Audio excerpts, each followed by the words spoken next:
কোন মোহে আপনি আমার মতন অন্ধমায়ারে বিয়ে করতে চাইতেছেন? কলির কাছে শুনছি আপনি নাকি রাজপুত্রের লাহান দেখতে। 2 দিন পর যদি আপনার মোহ কাইটা যায়। ভালোবাসার মনে আমি আমার সবটা দিয়ে তোমাকে ভালোবাসি।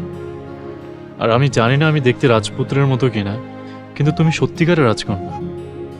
তোমার বাবা যেমন সত্যিকারের রাজা, আর আল্লাহ তোমাকে পৃথিবীর সমস্ত সুন্দর দিয়ে বানিয়েছেন। সুন্দর কিনা জানি না, তবে পৃথিবীর একটাই রং আমার কাছে, কালো। আপনি কি জানেন অন্ধকার কি জিনিস? এতদিন আমার পৃথিবী জুড়ে আমি আমার বাবার অস্তিত্বই টের পাইছি। আমার বাবা ছাড়া আমি একদম অচল। আমার বাবা আমার কোনোদিন বুঝতেও দেয় নাই অন্ধ হওয়ার কষ্ট কি।